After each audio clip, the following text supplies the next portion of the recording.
नमस्कार दोस्तों, मैं हूं योगेश राणा और बात शुरू करने से पहले तीन बातें। एक, महाराष्ट्र में जब राजनीति का शिवसेना कांड हुआ तो सबने मान लिया कि यह नए जमाने की भाजपा है और इसको कोई विपक्षी दल रोक नहीं सकता है।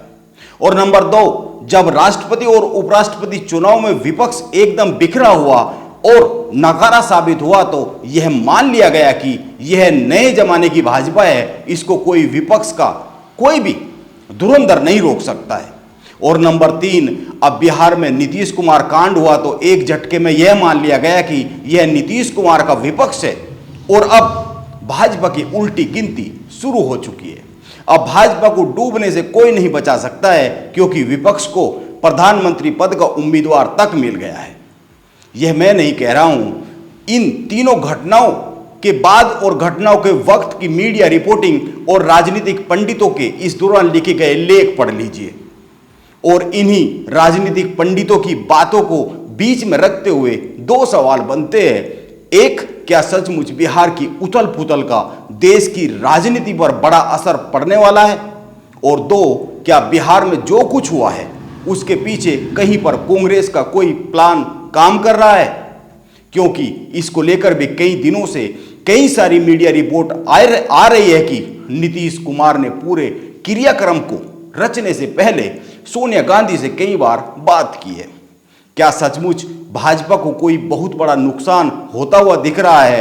क्या सचमुच भाजपा के लिए चिंता की सुगबुगाहट शुरू हो गई है? आइए इन्हीं सवालों के इर्द गिर्द बात करते हैं, लेकिन इससे पहले राजनीति की मौजूदा एक तस्वीर पर गौर कर लेते हैं। मैं कुछ प्रदेशों के नाम गिनता हूं: पश्चिम बंगाल, झारखंड, बिहार, दिल्ली, पंजाब, छत्तीसगढ़। इसके अलावा भी एक दो प्रदेश। ये कुछ ऐसे राज्य हैं जिनका राजनीतिक तौर पर नाम लेते ही ममता बनर्जी, हेमंत सोरेन, नीतीश कुमार, तेजस्वी यादव, अरविंद केजरीवाल, भूपेश बघेल जैसे राजनीतिक लोगों के नाम सामने आते हैं। इन नामों के साथ दो बातें जुड़ी हुई है। एक, इन प्रदेशों में भाजपा के पास बहुत मजबूत लीडरशिप नहीं है, जिन प्रदेशों की मैं बात कर रहा हूं। और दूसरी बात जो कि ज़्यादा महत्वपूर्ण है पहली बात से भी, और वो यह है कि इन प्रदेशों में भाजपा के सामने खड़े राजनीतिक लोग बहुत मजबूत हैं। ये 24 घंटे की राजनीति करते हैं। इन लोगों का अपना अपना पर्सनल वोट बैंक है और अपना राजनीति करने का एक तरीका है। इस तरह से एक बात तो बहुत साफ हो जाती है, और वो यह है कि जिन प्रदेशों में छत्रप मजबूत है वहां पर भाजपा को रोका जा सकता है। अब वह छत्रप चाहे किसी भी क्षेत्रीय पार्टी का हो या फिर कांग्रेस का हो, यह राजनीति का एक क्षेत्रीय फैक्टर है, इस पर गौर किया जाना चाहिए। लेकिन इसके अलावा एक बात पर और गौर करने की जरूरत है, जो मैं अक्सर कहता हूं। एक होता है चुनाव पूर्व गठबंधन और एक होता है चुनाव के बाद गठबंधन। यह जो लोग बिहार के बदलाव पर भाजपा को निपटा हुआ मान बैठे हैं, इनको पहले इस सवाल का जवाब तलाशना चाहिए कि क्या सभी विपक्षी पार्टियों में चुनाव पूर्व गठबंधन हो पाएगा? आप गौर कीजिए, केवल मैं दो ही नाम लेता हूं, एक ममता बनर्जी और दूसरे अरविंद केजरीवाल।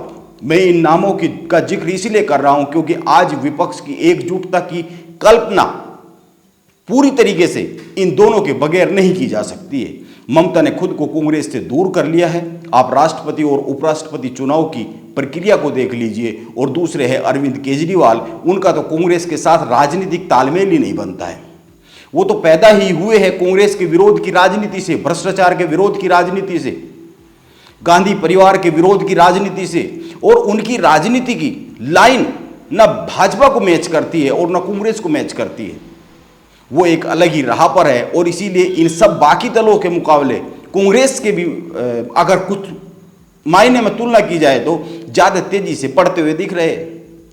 और अब दूसरी बात, मान लीजिए चुनाव के पहले कोई गठबंधन नहीं होता है, जैसा कि होता हुआ दिखता नहीं है, और होता है तो वो आंशिक होता है, हर जगह होता नहीं है, तो यह भी तय है कि चुनाव के बाद के गठबंधन की स्थिति आने का मौका भाजपा 2024 में नहीं छोड़ने वाली है।